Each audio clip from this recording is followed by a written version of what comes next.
अऊज़ु बिल्लाहि मिनश शैतानिर रजीम। बिस्मिल्लाहिर रहमानिर रहीम।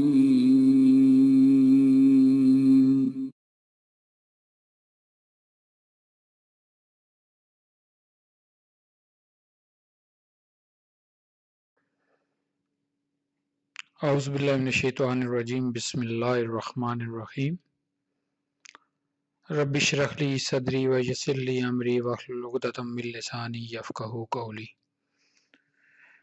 दोस्तों, इससे पहले प्रीवियस वीडियोस तक हम लोगों ने इनकम फ्रॉम सैलरी का सेक्शन 13 तक कवर किया था, जिसमें हमने ये जानने की कोशिश की थी कि सैलरी क्या होती है। एक टैक्स पॉइंट ऑफ व्यू से सैलरीड पर्सन की कौन कौन सी अमाउंट जो है that is taxable, specially with respect to allowances, basic pay and perquisites. फिर वहाँ पे परक्विजिट्स के अंदर हमने जो है वो ये जानने की कोशिश की कि अगर हाउस फैसिलिटी होती है तो उसकी हमने टैक्सेशन कैसे करनी है, अगर कार फैसिलिटी होती है तो उसकी टैक्सेशन कैसे करेंगे, अगर आपको लोन मिलता है इंटरेस्ट फ्री लोन या आपके बिहाफ पे एम्प्लॉय लोन पे बैक कर देता है तो उसकी टैक्सेशन कैसी होनी है। आज सैलरी की जो थ्योरेटिकल पोर्शन यूं कहें, वैसे तो ख़त्म होने वाला सिलसिला नहीं है, लेकिन इस सीरीज़ का यूं कहें कि आज लास्ट टॉपिक है एम्प्लॉइज शेयर स्कीम सेक्शन 14 में जो कवर हुआ है, क्योंकि इसके बाद हम जो है वो प्रॉपर सैलरीड पर्सन की टैक्सेशन या टैक्स कैलकुलेशंस के ऊपर जो है वो आएंगे। तो आज के टॉपिक में जो हम लोग कवर करेंगे वो होगा वैल्यू ऑफ राइट, यानी राइट की वैल्यूएशन क्या चीज़ है। क्योंकि वैल्यू ऑफ राइट का बहुत से स्टूडेंट्स को तो पता होता है, फाइनेंस के स्टूडेंट्स को, लेकिन अगर बच्चों की फाइनेंस वीक है तो फिर वैल्यू ऑफ राइट का बेसिक कॉन्सेप्ट होना ज़रूरी है, क्योंकि इसकी बात हो रही है टैक्स लॉ के अंदर, मींस सेक्शन 14 के अंदर। फिर मार्केट वैल्यू ऑफ शेयर क्या होती है। इसके बाद employees share scheme in the eyes of income tax ordinance 2001 क्या बला है।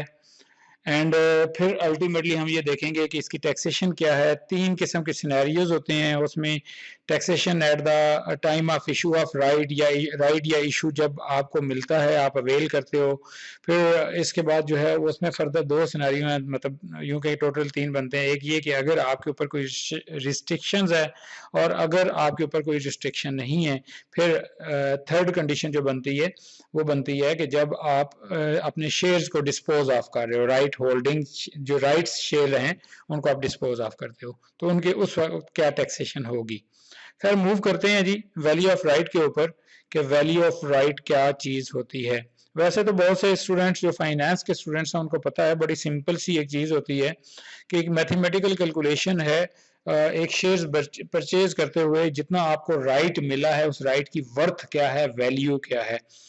इसको मैं एक एग्जांपल के ज़रिए शायद आसानी से आपको समझा सकूं कि अगर एक शेयर मार्केट में 150 रुपए का मिल रहा है जिसकी पार वैल्यू 100 रुपए है, आपको being employee of the company offer दी जाती है कि ये मार्केट में खरीदेंगे तो 150 रुपए का मिलेगा, लेकिन आपको हम 125 रुपए का इशू करेंगे एम्प्लॉइज की मोटिवेशन के लिए, या इसके और बहुत से ऑब्जेक्टिव्स होते हैं। और उसके साथ जब भी एक ऑप्शन या इसकी एक्सरसाइज प्राइस होती है कि आप अगर इसको ऑप्शन को या राइट को एक्सरसाइज करते हैं तो आपकी प्राइस है, तो उसके साथ एक और जो चीज़ बताई जाती है वो ये बताई जाती है कि आपको कितने शेयर्स के अगेंस्ट एक शेयर मिलेगा। हर एक शेयर के बदले में एक शेयर मिलेगा, 2 शेयर्स के बदले में 3, 4, 5, 10 वट एवर दैट इज। तो मैं एग्जांपल लेता हूं जी कि हर 4 शेयर्स के बदले आपको एक राइट शेयर या एक शेयर की ऑप्शन है या एक शेयर का राइट है। तो अब इसकी वैल्यू डिटरमिन करने के लिए जो मैथमेटिकल कैलकुलेशंस की जाती हैं वो ये है कि आपके पास ये जो राइट जो है इसकी वर्थ क्या है, इसकी वैल्यू क्या है। तो देखें, अगर 150 रुपए का ही शेयर है और आपको 150 रुपए का ही मार्केट से भी मिल रहा है और एम्प्लॉयर भी आपको 150 रुपए का दे रहा है, तो उसकी कोई वर्थ नहीं है आपके लिए, आपकी नजर में वो दैट हैज निल वैल्यू। तो अब वैल्यू क्या है, वैल्यू है जितने रुपए आपको जो है अपेरेंटली बच रहे हैं। अगर 150 रुपए का शेयर 125 रुपए का मिलेगा तो इसका मतलब क्या हुआ कि आपको 25 रुपए पर शेयर बचत हो रही है। तो यहाँ पे हम ये तो कह सकते हैं कि 25 रुपए या 25 रुपीज आपके शेयर की वैल्यू है। लेकिन इसको थोड़ा सा निटी ग्रिटी में जाना पड़ता है और हमें ये देखना पड़ता है कि कंपनी के अंदर आपकी वर्थ क्या है, क्योंकि होता क्या है कि आमतौर पे जब शेयर्स इशू होते हैं तो आपके जब ज्यादा राइट्स या ज्यादा शेयर होते हैं तो अकॉर्डिंगली उसकी शेयर की प्राइस जो है मार्केट में डिमांड सप्लाई के असूल के मद्देनजर रखते हुए रिड्यूस हो जाती है। तो इसलिए किया क्या जाता है कि एग्जिस्टिंग शेयर्स और जितना एक एडिशनल शेयर होगा उसको ऐड करके उसके ऊपर डिवाइड करते हैं, यानी कि 150 market price minus exercise price या option price 125 divided by 1 right जो कि आपको मिलेगा प्लस 4, और ये यानी कि 25 डिवाइडेड बाय 5 होगा, तो value of the right is what, that is 5। यानी कि आपको एक जो राइट है वो 5 रुपए का है। अगर एक शेयर के बदले में 1 होगा तो फिर वैल्यू ऑफ राइट क्या है, 25। अगर एक शेयर 2 शेयर्स के बदले में 1 मिलेगा तो फिर क्या आपकी वैल्यू, राइट की वैल्यू क्या है, आपके राइट की जो आपके पास एक राइट है, हक है कि शेयर्स परचेज करेंगे being employ of the share, employ of the company. तो वो अगर 2 शेयर्स के अगेंस्ट आपको 1 मिलेगा तो फिर आप कहेंगे 12.5 रुपए यानी 12.5 जो है वो आपके राइट की वैल्यू है, आपका हक है, हक की वैल्यू है, क्योंकि ये ऑप्शन या राइट जो है ये एम्प्लॉय को दिया गया है, ये कोई और एक्सरसाइज नहीं कर सकता। अब आप मार्केट में खरीदते हैं इसको और मार्केट में बेचते हैं तो अकॉर्डिंगली जो है आपको उसका गेन या प्रॉफिट तो होता है, लेकिन टैक्स लॉ जो है, अच्छा इससे पहले जो है एक मार्केट प्राइस जो कि मैंने आपको पहले ही बता दी कि मार्केट प्राइस जो है मार्केट फैक्टर्स को डिटरमिन, मार्केट के फैक्टर्स डिटरमिन करते हैं। मिस्टर टैक्सेशन पर्पस के लिए जो है यहाँ पे फेयर मार्केट वैल्यू का वर्ड यूज हुआ है। जिस तरह मेरी प्रीवियस प्राइस है तो मैंने 150 रुपए, प्रीवियस स्लाइड में 150 रुपए जो है वो मार्केट वैल्यू या मार्केट प्राइस जो है वो डिटरमिन की है या एज्यूम की है। तो मार्केट प्राइस और इसके बाद जो आपका राइट की वैल्यू है, इन दोनों को मद्देनजर इसलिए रखा जाता है कि जब टैक्स अथॉरिटीज टैक्सेशन की बात करती है तो वहां पे इन दोनों को सेपरेटली डिस्टिंग्विश किया जाता है। जब वहां पे स्लाइड जाएगी तो इंशाल्लाह ताला उसको डिस्कस कर लेंगे।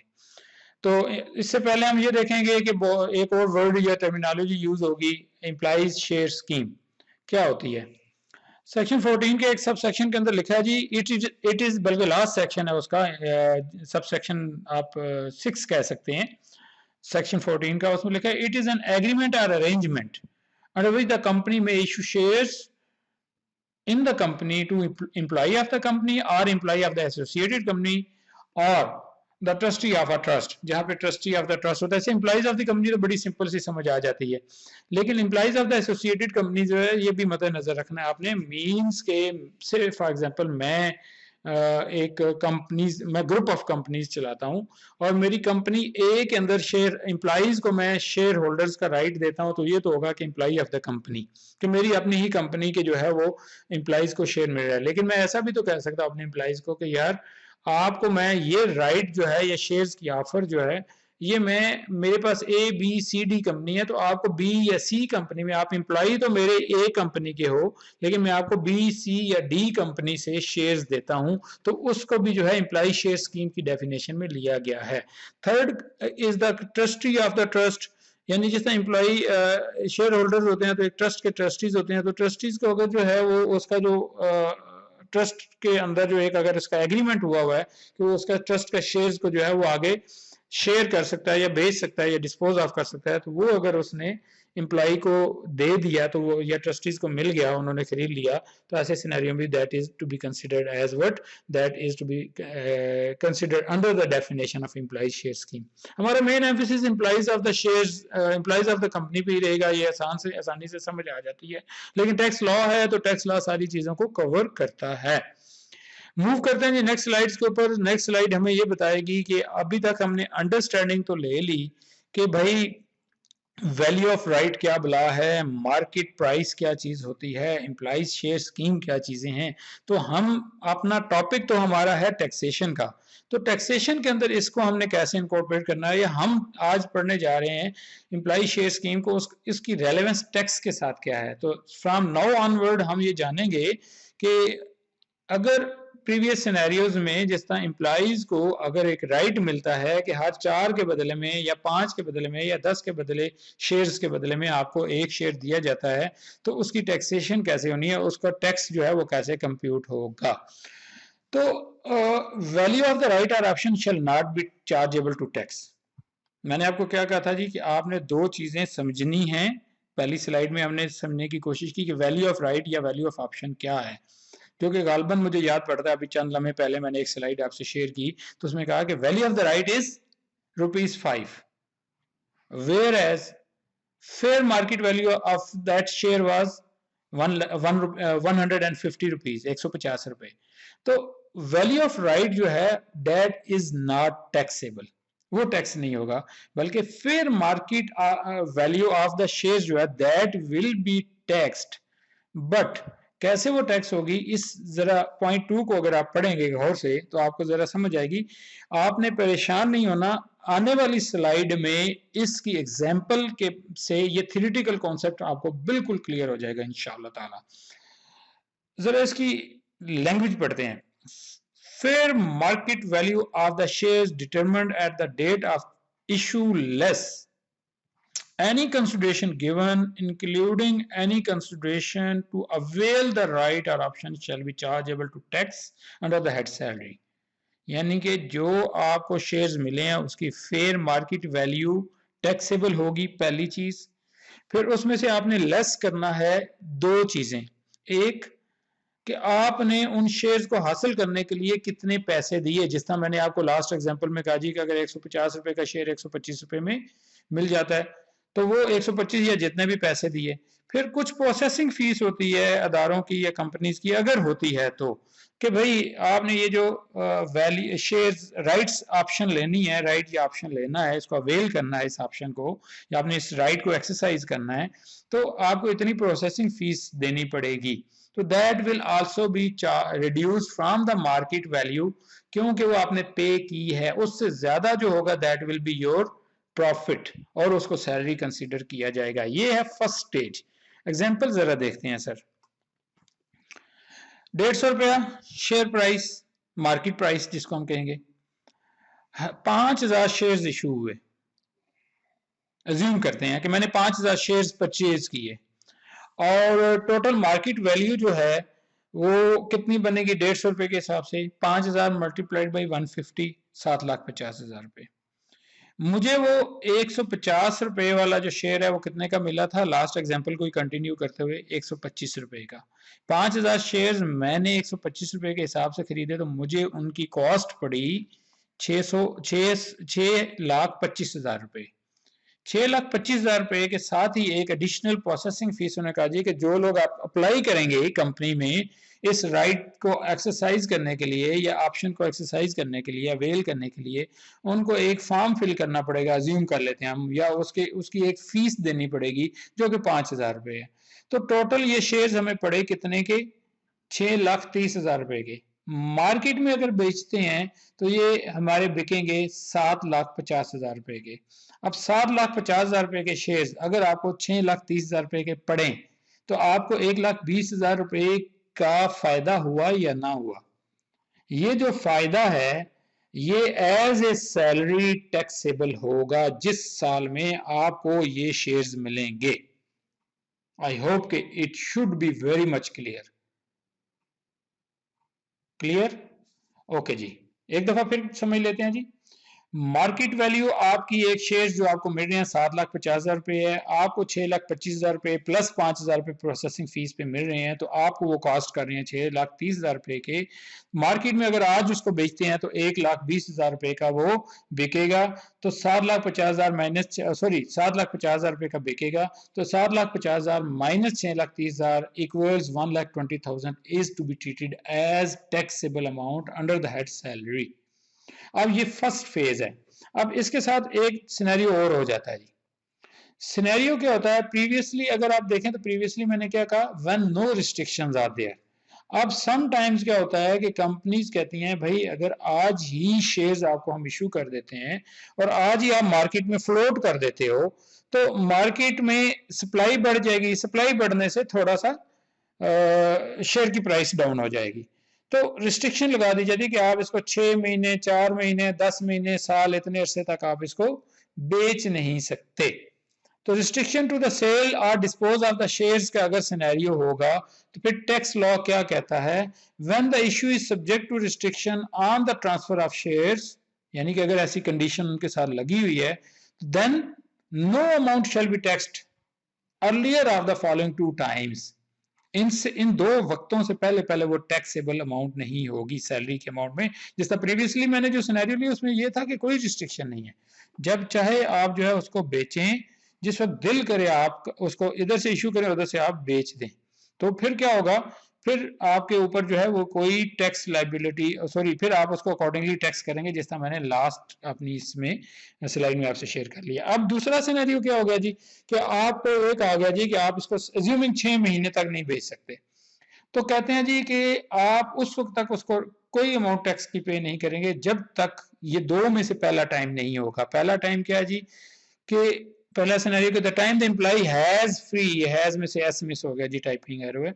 Has free right to transfer, यानी कि एम्प्लॉय को फ्री राइट जब मिल जाता है 6 महीने बाद, 1 जुलाई 2020 को अगर शेयर इशू हो रहे हैं और 31 दिसंबर तक आप नहीं बेच सकते, 1 जनवरी 2021 को आपको पास राइट आपको फ्री हो गए इस रिस्ट्रिक्शन से, तो अब जो 1 जनवरी 2021 को इसकी प्राइस होगी, या फिर the time employ disposes of, या उससे पहले अगर डिस्पोज ऑफ कर देता है उसके पास, अव्वल तो वो कर ही नहीं सकता, लेकिन कोई समटाइम्स ऐसा सिनेरियो होता है कि उसके ऊपर रिस्ट्रिक्शन हट जाती है, या whatever the scenario is, इन दोनों में जो वक्त पहले होगा उस वक्त पे उस पीरियड में वो टैक्स हो जाएगा। अब अगली चीज आ जाती है कि उसकी टैक्सेशन कैसे होगी।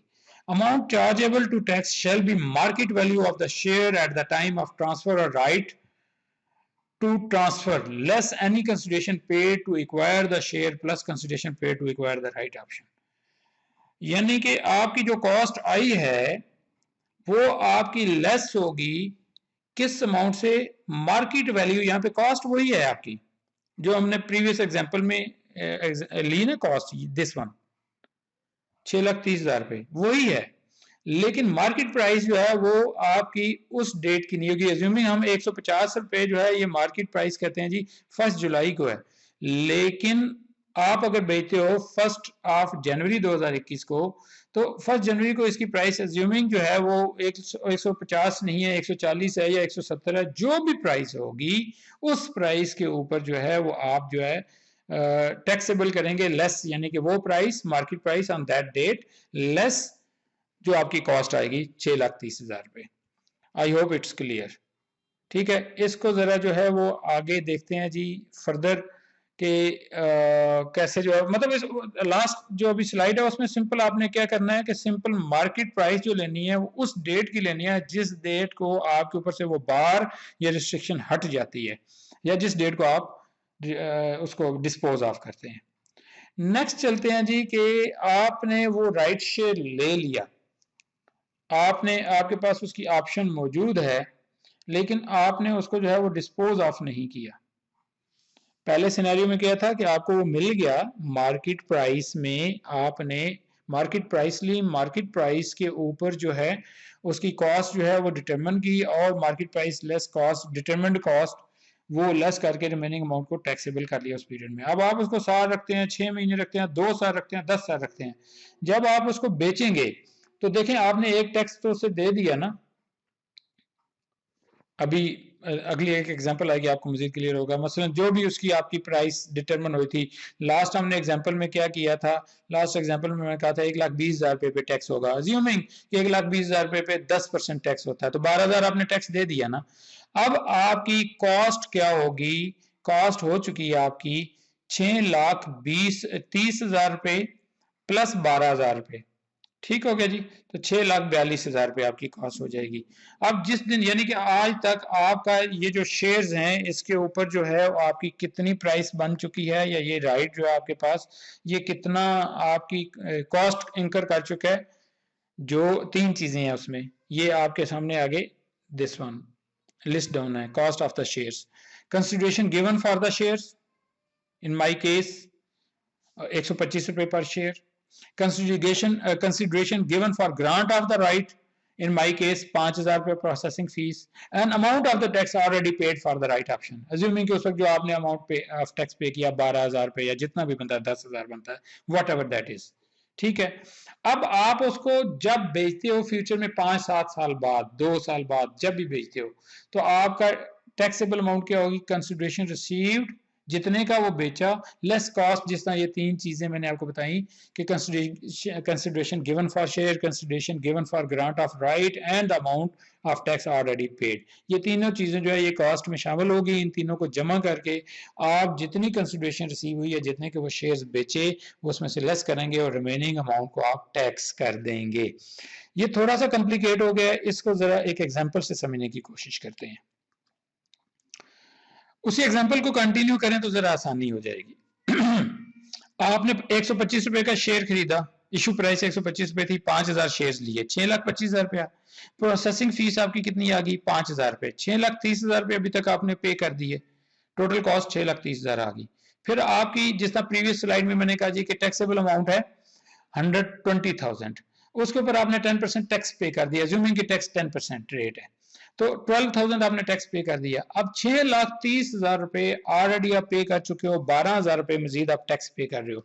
अब आज तक ये शेयर्स आपको कॉस्ट कितने के किए, 6,42,000 रुपए के, आप इनके ऊपर 6,42,000 रुपए इनकर कर चुके हैं।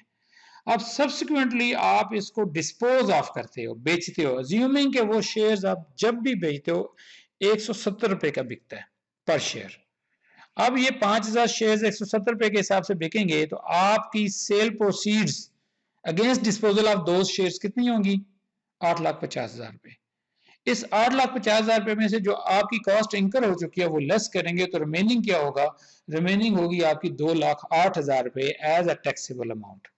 रिमेनिंग आपका ये 2,08,000 रुपया क्या हो गया, ये टैक्सेबल अमाउंट होगी और it will be taxed under the head salary.